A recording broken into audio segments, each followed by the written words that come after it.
Welcome to my masterclass on how to master the 3-strand braid. I'll be taking you through step by step how I complete a standard 3-strand braid. Now these are the exact same steps that I take and the same techniques that I use when doing knotless braids. Before we jump into the actual braiding tutorial, let's cover some of the basics.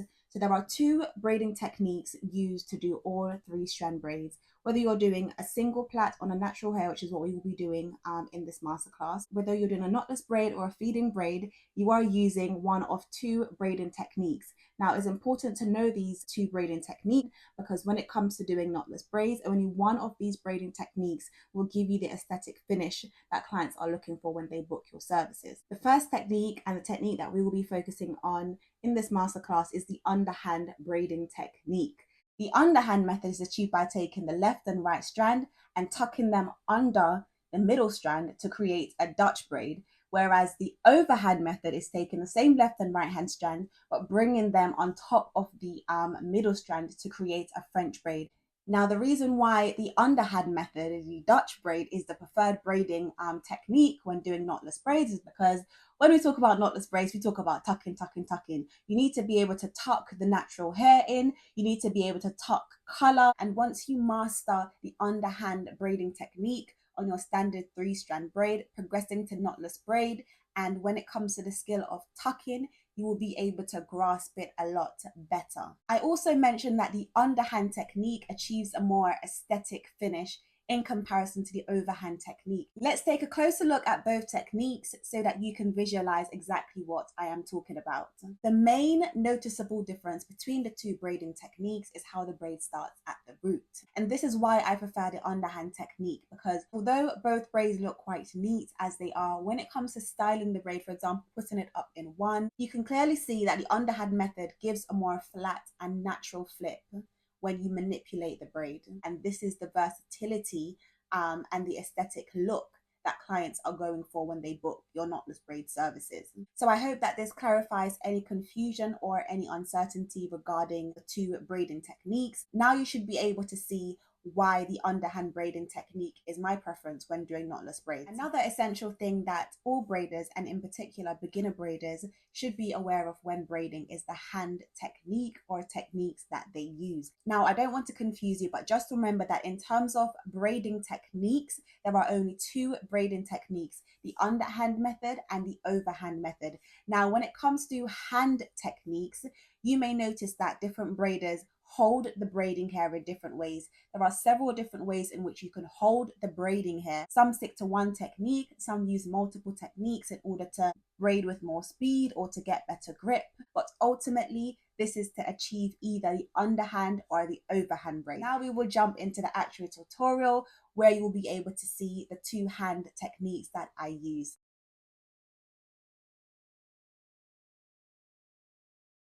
Now, to do this tutorial, I will not be using any product. I think that it is important for us to be able to braid neatly without product. And yes, product enhances the finished look.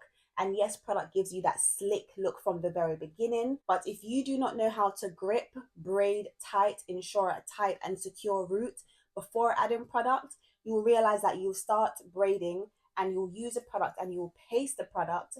And then what happens is once the product melts or the product wears off, you would realize that actually the braid is quite loose at the beginning. The tucking isn't great because you've used a product to help manage the flyaways, when really you need to know without using product how to make sure that as much of the hair is tucked as possible, and you need to know how to braid really securely and tightly at the root. Once I've released my online knotless braiding course, we'll go over how to get them sleek roots with the product, but I want you to first understand the core braiding principles and how to ensure a nice and firm and tight base without using product. Before we begin braiding, we want to ensure that the hair is clean and blown out thoroughly from tip to root. Now you might be thinking, well, it's easier to braid this type of hair than it is to braid 4C hair. The key is in the hair preparation. Once I've released my online knotless braiding course, I'll take you guys through the steps of how to prepare the client's hair, how to thoroughly blow dry. So whatever texture hair you're dealing with, you should be able to get it like this, from just blow drying. Okay, so let's jump into the braiding steps now. So step 1 is dividing the hair into 3 equal sections. So we want a left, middle, and right section. It's important that we part the sections as evenly as possible, so that our braids don't start wonky. If the sections aren't even from the start, then you will begin to notice that the braid pattern won't be consistent.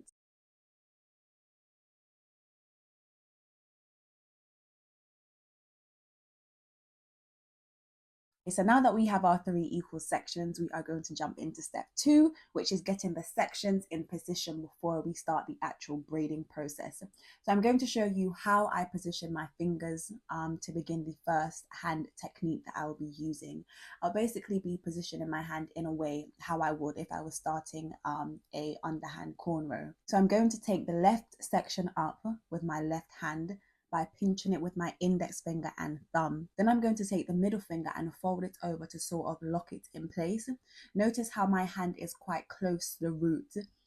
This gives a nice tight grip and gives me full control over the hair. Then I'm going to move the middle section out of the way for a minute while I take up the right section with my right hand. And again, I'm going to pinch the hair in between my index finger and thumb and then fold my middle finger over to lock the hair in place. Now that I have my middle finger securing the right section, I'm going to release my index finger and thumb and reach over to pinch the middle section. Now I have the left section in my left hand and the middle and right section in my right hand. Again, I've locked my middle finger over the right section because that's what will keep the middle and right section separated while they're both in my right hand. Okay, now on to step 3. While keeping my middle finger in place, I'm going to take my left index finger and thumb and reach under the middle section to pinch the right section out of my right hand. And then the middle strand will just fall on top.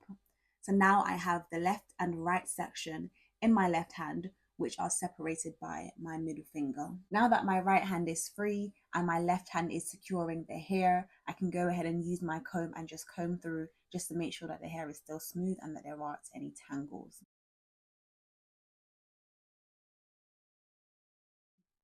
Okay, let's jump into step 4. So using the same pinch technique as before, I'm going to take up the middle strand with my right hand, and then I'm going to bring my left hand up and around whilst reaching under with my right hand to pinch the left section out of my left hand.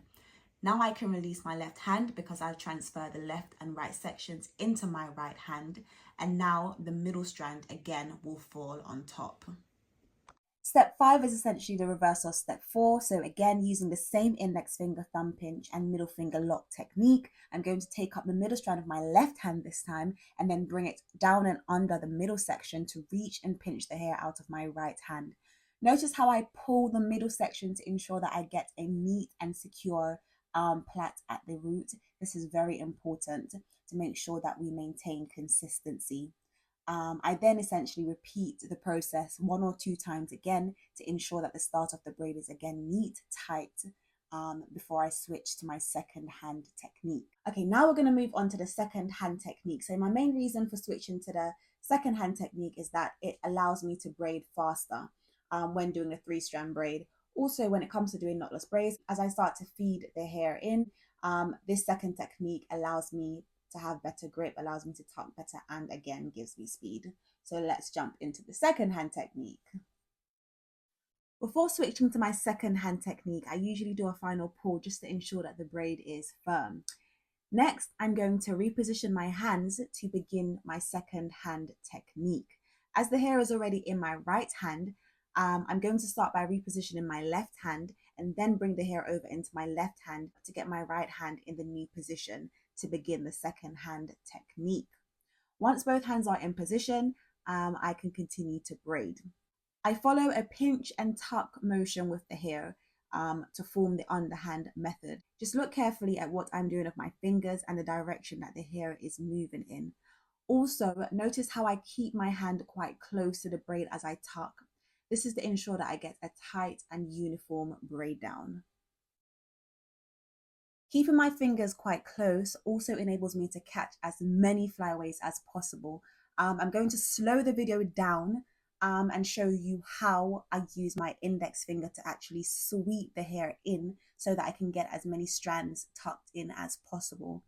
Where using product comes in handy, especially when doing knotless braids. Once you've applied the product and use that tucking technique, you'll be able to get as many flyaways as possible. And then using the same hand technique, the same tucking technique, you just braid all the way down. And there you have it in a nutshell, how to master the 3-strand braid. Now, this is just step one. This is just the tip of the iceberg. The good news is that once you can confidently follow these steps, you've tackled the hardest step.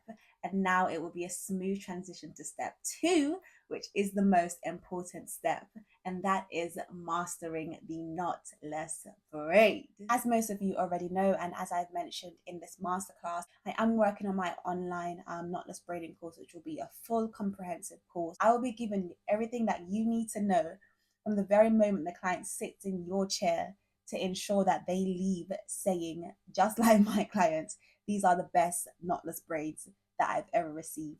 And they will pay that premium and come again and pay it again for the exceptional results that you will be able to deliver once you apply the skills and the techniques that I'll be showing you in the online braiding course. So it's definitely an opportunity that you don't want to miss. I still don't have the release date as yet, and I know that a lot of you watching this are already providing knotless braid services and just want to improve on your knotless technique. And so I understand the anticipation for this online braiding course. And that's why, for those who are ready to take action now, I will be doing an exclusive online coaching Q&A session in December. Yes, next month. It will be a very intimate session, and so I will only be taking a maximum of 10 braiders. So if you are a braider who currently provides knotless braid services, or you're thinking about adding knotless braids to your services, but you're just not as confident as yet and you know exactly what you want to work on, this session will be a great opportunity for you to get personalized support from myself where you can see immediate results.